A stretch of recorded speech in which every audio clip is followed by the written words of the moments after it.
Hello, my name is Karl Meneghella, and I'd like to welcome you to this season of Coffee with Karl. In each episode, we welcome guests from all over the world who are here to share their knowledge, insights and wisdom in topics both big and small.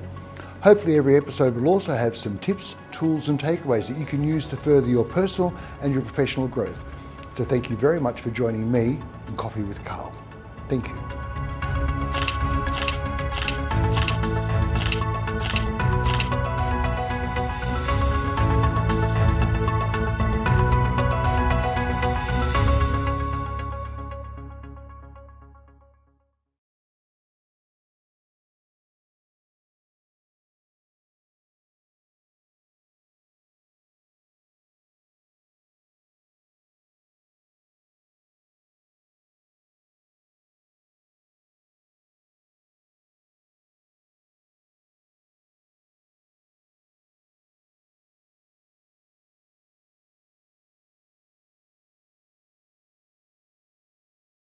Hello, my name is Karl Meneghella and welcome to this episode of Coffee with Karl. Today we're going to be talking about sustainability. Not just sustainability on a global sense, but sustainability on a personal sense. What can you do? What can I do? What can we do to live in a more sustainable manner on this earth that we all share? Today I'm very pleased to introduce Mr. Amir Hussain Tagapoor. Amir, great to see you again. Very nice to meet you. Great pleasure. Very good. And we're going to talk about sustainability. What are your first thoughts about sustainability when you hear the word? Okay, simply what I can say about the sustainability when we want to segregate this terminology, I can say ability to sustain. Okay. I like it. I like ability to sustain. Yeah. Okay. Anything to start, first of all, I can say a project in the daily life, a plan, you have to plan to do something. It is probably difficult to start. Okay, the hardest part is the starting part. Yes. And after a while, okay, still probably you keep doing that, but keep doing that steadily or kind of sustainably is a kind of difficult part. That's why we call it ability to keep going on and ability to keep being sustainable. So for those of our audience who are experimenting with their language proficiency, ESL students, you could imagine this as a student, for example, if you have to do a major assignment. And you might start all energetically for the first hour, and then you start to get tired, and then the next hour is harder. And I think rather than going and seeing it decrease, have a plan from the outset so that it's sustainable.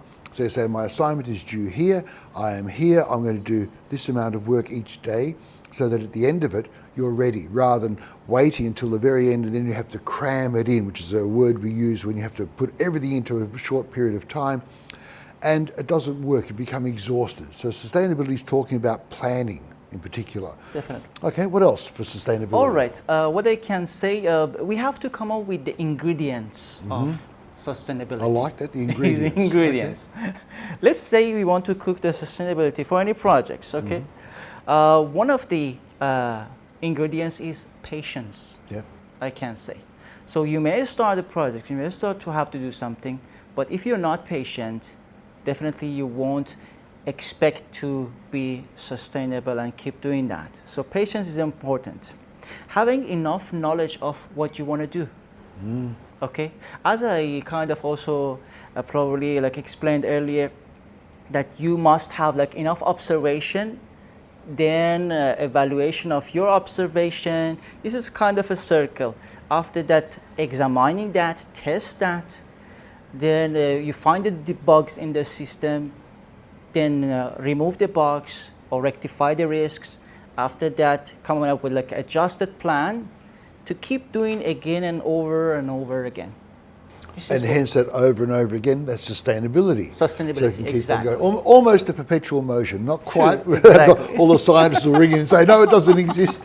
But yes, almost a perpetual motion. Okay, I like that. So sustainability on an organizational level, I know the United Nations has the 17 Sustainable Development Goals, the SDGs. I know here at PSBU, we're very, very strong on some of those.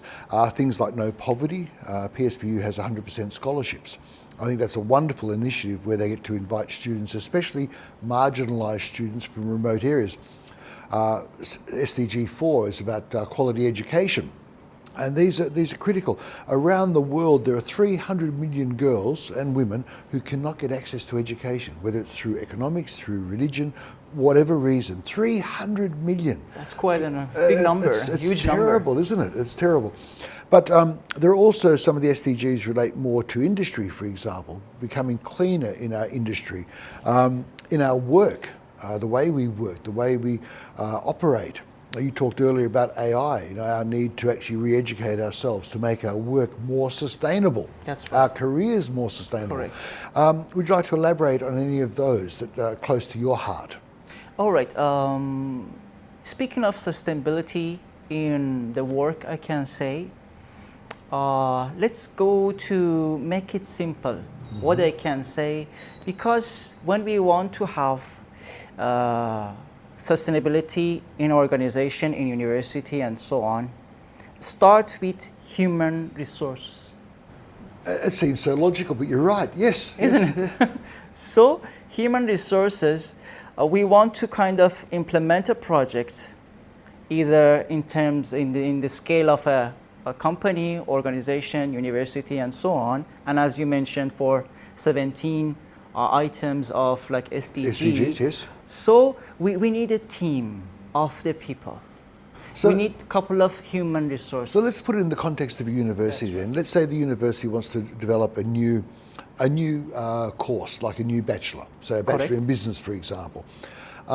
They can't just say, let's start.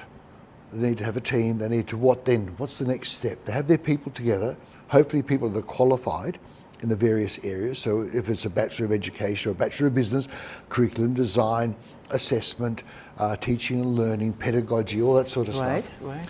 Then what do? They just start, or what happens? Okay, that is a very good point actually. Thank you so much for mentioning that. Well, like any other tribes, like any other the teams, there must be a leader in the team, okay?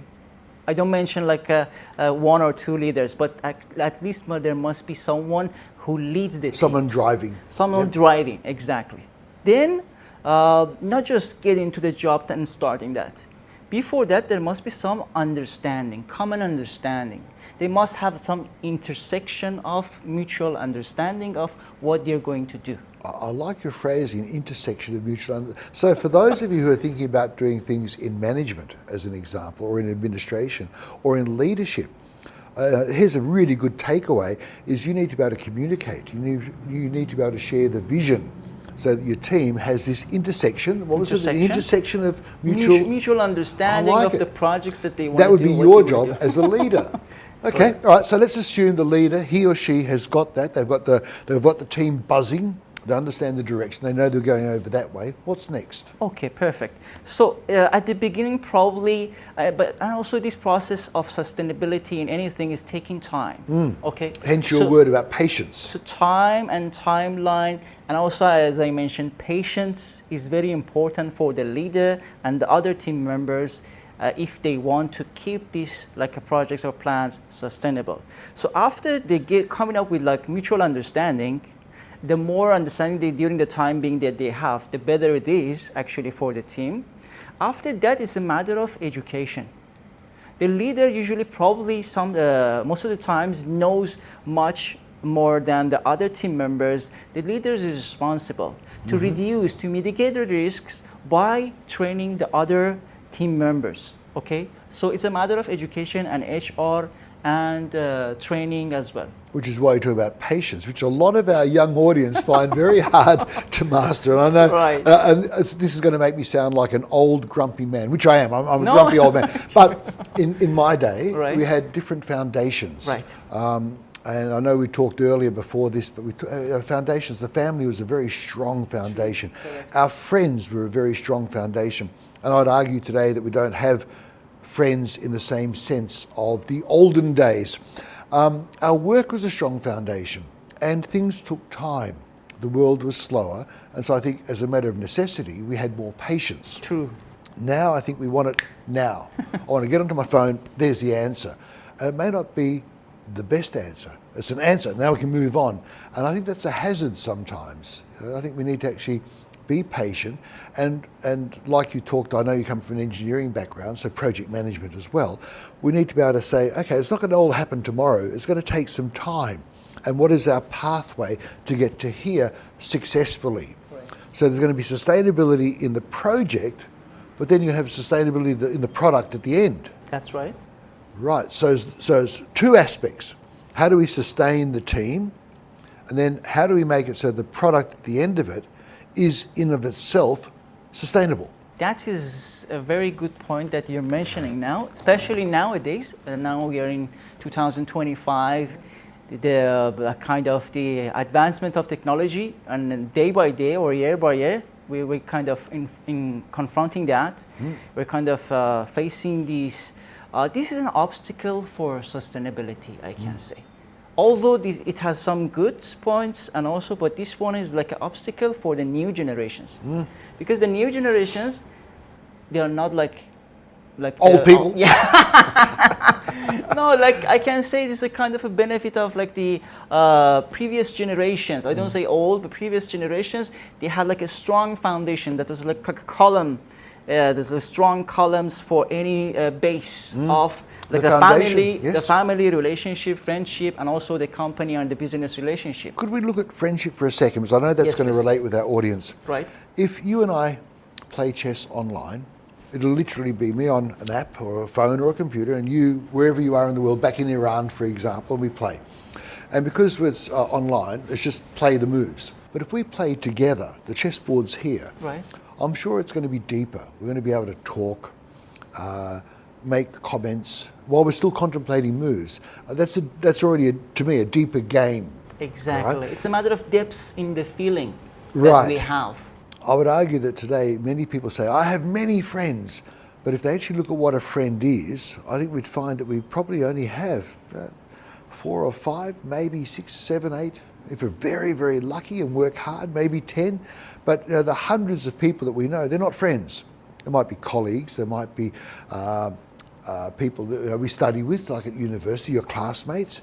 Some of them might be friends, some of them aren't, but even the terminology friend is something to be examined, because I think a lot of the younger people are bereft of friendship, and they're losing the face-to-face interaction, the face-to-face communication. And that's not sustainable. That's going to make us more divisive. What we are discussing now, I believe that is so simple concept that many might ignore it, okay? But these are the main root cause of not being sustainable. Okay, patience is one of them. Another one, the technology advancement that we have, but the thing is changing the culture, is changing the manner of the people, yes. Especially new generations. And that's why probably in social medias, people, they have like thousands of followers or following the other people, but in reality, like probably less than 10. They're really kind of get in touch and kind of having some feeling sharing with them. And that is also another thing, not to let us to be sustainable.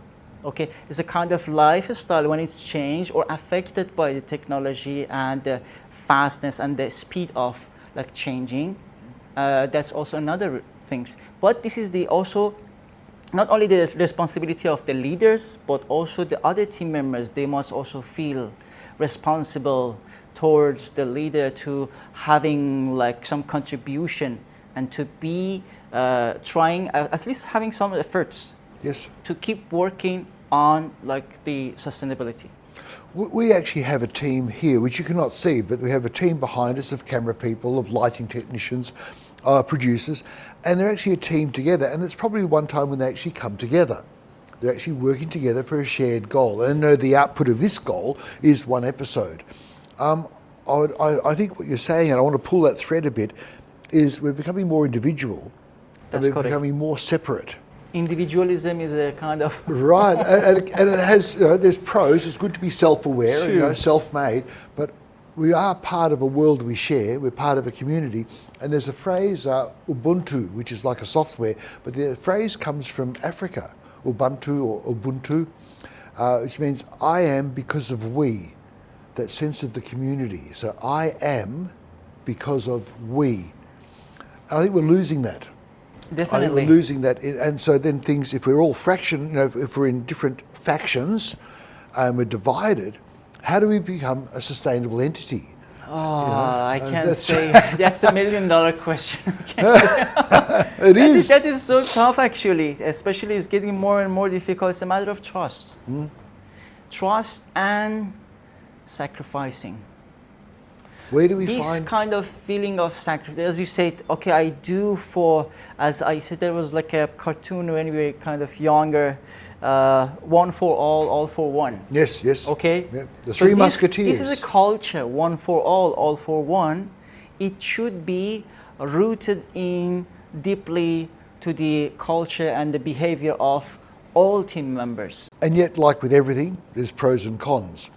The pros are, yes, let's get unification. The con is maybe we get nationalism where we start having things like racism or anti-immigration. We're seeing now in Australia, for example, lots of problems with neo-Nazis. We're seeing different problems with different political situations around the world. And some of it, they say, oh, we're all together. They're forgetting that they're together against those people. We actually need to be together across. And I know we were talking at dinner last night that if you take away the water, if we didn't have borders, all of a sudden it wouldn't be them and us, it'd be us.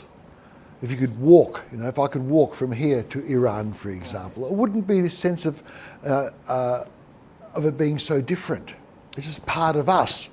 And I think that's worth looking at because we are becoming more divided, we are becoming more individual, we're becoming less unified, and the groups that do become unified often don't necessarily represent society as a whole. They have their own agenda. And you mentioned trust. How do we trust the news? You look at any event and left-wing newspapers report one way, right-wing report a different way. The same event, the middle of the road will report differently again, but who do you trust? And that's a problem. We didn't have that 50 years ago. We did have it. It didn't seem to be so manipulative. Like today, where do kids go to get information? How do they evaluate the information? So what I can say, one of the solution, because we know all the time there are problems, okay? And we're trying as a human beings, we're trying to have some contribution to solve the problems or find a solution for the problems. The thing is, trust, patience, and kind of we're getting divided. Also, there are always risk in our life, in our workplace, and so on. The thing is, this is not something external for all team members. It must be kind of started from inside. It's intrinsic, okay? Start from yourself. Okay, there are many difficulties caused by the others, probably for us. But however, we have to get stronger. We have to be stronger and not giving up. Sustainability, it means don't give up or never give up. Okay? This is also another simple or a street talk. It's almost too simple. I like it. Never give up. I'm sure there are students out there that have to do group work and assignments in a group situation. Maybe you're presenting a PowerPoint presentation. Maybe you're doing a collaborative assignment. I remember as a student, I hated that because it meant that you were relying on all the group working together, and there always seemed to be one person who didn't do the same amount of work. And maybe that was just me subjectively making that observation. But I used to dislike group work. There wasn't that sense of all of us putting in 100%. And I think that's, so even on a personal level, that sense of trust, that sense of intrinsic, who am I, what am I giving to this? And this could be a skill for students out there to be, I'm going to be a group member, a proactive member of this team. I'm going to over-deliver, under-promise, over-deliver. And that means more people are going to ask you to be on your team or for you to be on their team. And again, it starts to become sustainable. You're the person to go to, and that becomes a habit. Correct. It should be a culture. Yes, yes. Because culture is taking time to be created and also to be changed. Even though it probably is not a matter of a couple of years or a couple of months or something like that. The culture can take maybe 100 years or maybe decades to kind of one step forward to getting better and better. But at least just the small contribution now from each individual, the result can be shown like a couple of decades later. Yes, yes. SDG 9 talks about industry. And you gave an example in a previous episode about tyres recycling. That's right. And you talked about extruding the metal out of it to use for construction. That's is that correct. right? And then we could take the rubber, and I've seen the rubber being used for playground flooring. Definitely. So that tyre, which would have gone into landfill, is now being reused, recycled, which also means we don't just reuse the tyre, we don't have to use more fossil fuels and more minerals from the earth. So it's a double win, right? So we're using less minerals and we're making something new out of it, so the differential is bigger, all right? That's a company, and I understand that. What can people do as individuals to help promote sustainability? So as an individual, what can I do? All right, in a personal life, let's kind of, the example that I've we discussed, that was for the recycling industry. But in a personal life, what we can say, having a small contribution every day, if it's like for water usage, for the energy usage, for the sources that we have, even kind of plastic consumption, and even for the taking care of that, if, for example, after drinking water, we can kind of squeeze the bottle and put it in the basket related to the recycle and so on. This small contribution is kind of, as I told you, can be considered as a step forward to the sustainability. So it's a matter of, it's a matter of responsibility. I have to feel responsible. Okay, if each individual feel responsible, it's going to be like the effect. It will be the commutative. It's going to be collective contribution. Without being overly gross, we all consume, and every day there's waste. So there's our bodily waste, but there's also the things that we throw away. All right, and that's a lot. If you think of a city like, say, Bangkok, for example, arguably 8-9 million people, unofficially maybe 11-12 million people. Correct. That's a lot of rubbish every day.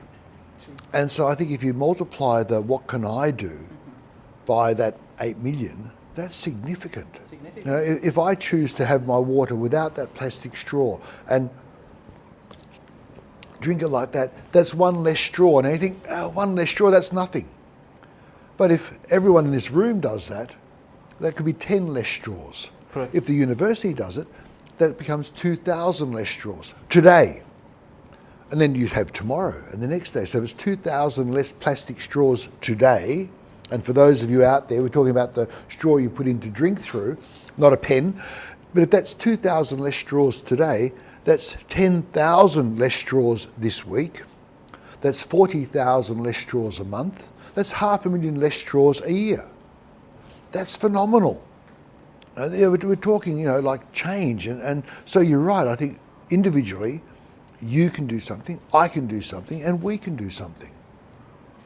Very, very good. Very good. And I think we have to see it like the, I can say, more generally, not only for the individual contribution, because when we talk about the straw, some manufacturing companies, they are producing that straw, okay? So probably they might think, oh, it's going to be endangered, or the situation for them. But the thing is, at any time, they might come up with some innovation for some subsidiary products in their industry. If it's like a plastic for the food, for this one, for any kind of food dishes, they can kind of be innovative. So as we spoke about AI, that might kind of remove many jobs from the humans, probably yes in some fields, but it's a matter of human how to use AI as well. Similarly for this one, if you want to be sustainable, the individuals can have some contribution.